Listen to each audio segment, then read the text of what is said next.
ভোজন রসিক বাঙালির পক্ষে বিয়ে বাড়ির নিমন্ত্রণ অগ্রাহ্য করা বেশ কঠিন। বিয়ে বাড়ির নিমন্ত্রণ মানে কবজি ডুবিয়ে তৃপ্তি করে খাওয়া। বর্তমানকালে সাধারণ মধ্যবিত্ত বাঙালি বিয়ে বাড়ির খাবারের মেনুতে গরম ভাত বা সুগন্ধি চালের পোলাওয়ের সাথে থাকে গরমাগরম পাকোড়া, মুরগির রোস্ট, চিংড়ি মাছের মালাইকারি, বিভিন্ন প্রকার মাছের সুস্বাদু ব্যঞ্জন এবং অবশ্যই থাকে নরম তুলতুলে খাসির মাংস। আর শেষ পাতে তো অবশ্যই থাকবে হাঁড়ি ভর্তি রসগোল্লা এবং দই।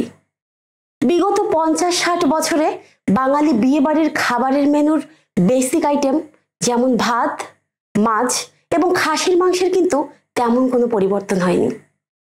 বাঙালি জাতির রয়েছে হাজার বছরের প্রাচীন লিখিত ইতিহাস। তো কেমন ছিল 1000 বছর আগে অর্থাৎ প্রাচীনকালে, কিংবা 400-500 বছর আগে অর্থাৎ মধ্যযুগে বাঙালি বিয়ে বাড়ির খাবারের মেনু?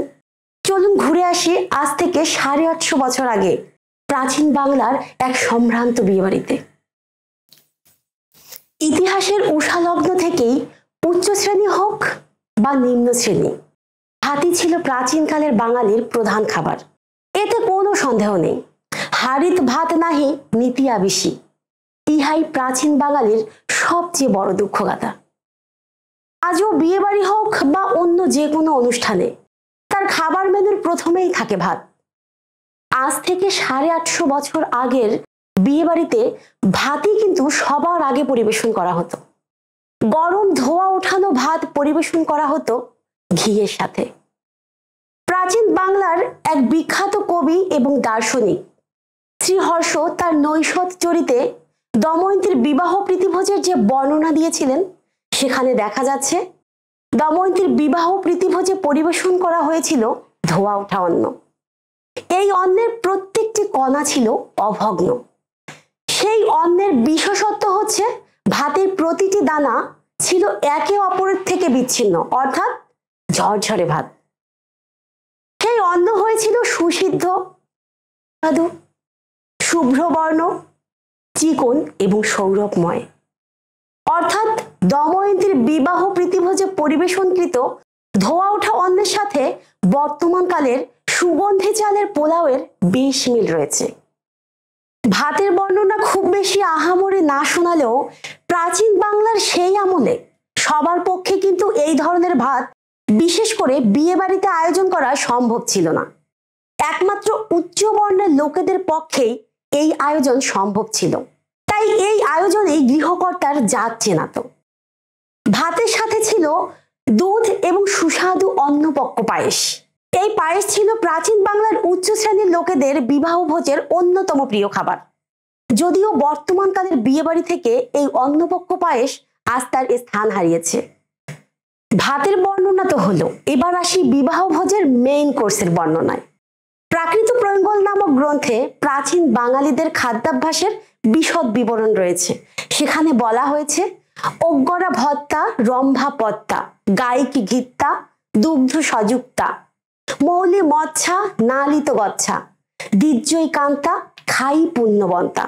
অর্থাৎ কলাপাতায় গরম ভাত, গাওয়া ঘি, মৌরলা মাছের ঝোল এবং পাট শাক যে স্ত্রী নিত্য পরিবেশন করতে পারেন তার স্বামী পুণ্যবান। তবে সামাজিক অনুষ্ঠানে বিশেষ করে বিবাহ ভোজে বরযাত্রীরা কিন্তু শাকসবজির তরকারি মোটেও পছন্দ করতেন না।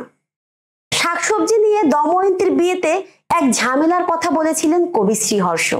দময়ন্তীর বিয়েতে সবুজ রঙের পাত্রে ভাত তরকারি পরিবেশন করা হয়েছিল, আর বরযাত্রীরা ভাবলেন তাদের মাছ মাংসের পরিবর্তে শাকান্ন পরিবেশন করা হয়েছে। শাকান্ন ভেবে বরযাত্রীরা ভীষণ বিরক্তিভাব প্রকাশ করেছিল। বিধায় কন্যাপক্ষরা বলেছিলেন, মহাশয়, আপনাদের তো শাক পরিবেশন করা হয় নাই, পাত্রটির রং সবুজ বলিয়াই অন্ন ব্যঞ্জন সবুজ দেখাইতেছে। আজও বাঙালি শাকসবজিকে বিবাহ ভোজে মর্যাদার স্থান দেয়নি।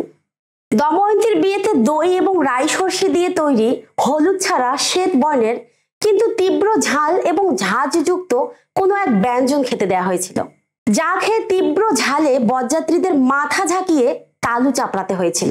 বিয়ের আমিষ খাবারের মেনুতে ছিল হরিণ, ছাগল এবং পাখির মাংসের নানা সুস্বাদু ব্যঞ্জন। হরিণের মাংস ছিল প্রাচীন বাঙালির সবচেয়ে প্রিয় মাংস। তবে মাছে ভাতে বাঙালি তথা দময়ন্তীর বিয়েতে স্টার আইটেম হিসেবে ছিল মাছের তৈরি বিভিন্ন সুস্বাদু খাবার। আরো ছিল নাম না জানা নানা প্রকারের সুগন্ধি এবং প্রচুর মশলাযুক্ত ব্যঞ্জনাদি। শেষ পাতে ছিল বিভিন্ন ধরনের সুমিষ্ট পিষ্টক মানে পিঠে এবং দই। বর্তমান কালের মতো হাড়ি ভর্তি রসগোল্লার প্রচলন কিন্তু ছিল না। দময়ন্তীর বিয়েতে পানীয় হিসেবে পরিবেশন করা হয়েছিল কর্পূর মিশ্রিত সুগন্ধি জল। বিয়ের খাওয়া শেষে দেয়া হতো প্রচুর মশলাযুক্ত পানের খিলি। আজও বিয়ে বাড়িতে খাওয়া শেষে পান না খেলে কি চলে? এবার প্রাচীন যুগ থেকে চলে আসি মধ্যযুগে চাঁদ সওদাগরের ছেলের বিয়ের অনুষ্ঠানে, অর্থাৎ বেহুলা লক্ষিন্দরের বিয়ের অনুষ্ঠানে। অভিজাত অতিথিদের আগমনে চাঁদ সওদাগরের বাড়িতে যেন চাঁদের হাট বসেছে। বিয়ের ভোজের এলাহি আয়োজন চলছে চারদিকে। রান্না হচ্ছে আমিষ, নিরামিষ এবং হরেক রকমের মিষ্টান্ন। বেহুলা লক্ষিন্দরের বিয়ের স্টার আইটেম হিসেবে ছিল বাঙালির চিরায়ত মাছের বিভিন্ন আইটেম। এই বিয়েতে প্রায় 18 পদের মাছ রান্না করা হয়েছিল।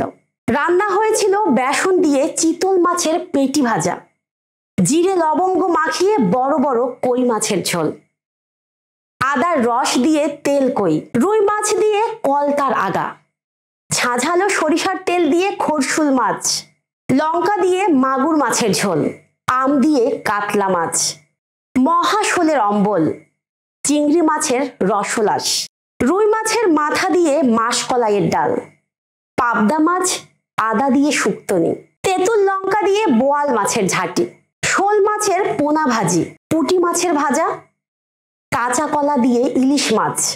আরো ছিল বাচা, ইচা এবং রিটা মাছের বিভিন্ন ব্যঞ্জন। এখানেই কি শেষ? মাংস না খাওয়ালে কি বাঙালি গৃহকর্তার মান থাকে? তার উপর তিনি আবার চাঁদ সওদাগর। মাংসের মেনুতে ছিল ঘিয়ে ভাজা খাসির মাংস, হরিণের মাংস, কবুতরের মাংস, লঙ্কা দিয়ে ভেড়ার মাংসের ঝোল, কচ্ছপের মাংসের ঝাল ঝোল অম্বল। আর একটি আইটেম ছিল নারকেল দিয়ে বুড়া খাসির চর্বি ভাজা। শেষ পাতে তো মিষ্টি মুখের আয়োজন থাকবেই। মিষ্টির তালিকায় ছিল রসসিক্ত বড়া, ক্ষীরের পিঠে, পাট পিঠে, ক্ষীর ও চন্দ্রপুলি। একটি বিষয় লক্ষণীয়, প্রাচীন এবং মধ্যযুগের বিয়ে বাড়িতে খাওয়া শেষে ডেজার্ট আইটেম হিসেবে পরিবেশন করা হতো বিভিন্ন প্রকার মিষ্টিজাত পিঠেপুলি। কিন্তু বর্তমানকালে এই পিঠেপুলির স্থান নিয়েছে হাড়ি ভর্তি রসগোল্লা এবং দই। প্রাচীন কবি শ্রীহর্ষ লিখেছিলেন, অভিজাত বিয়ে বাড়িতে এত সব খাবারের আয়োজন করা হতো যা খাওয়া তো দূরের কথা, গুণে শেষ করাই কঠিন।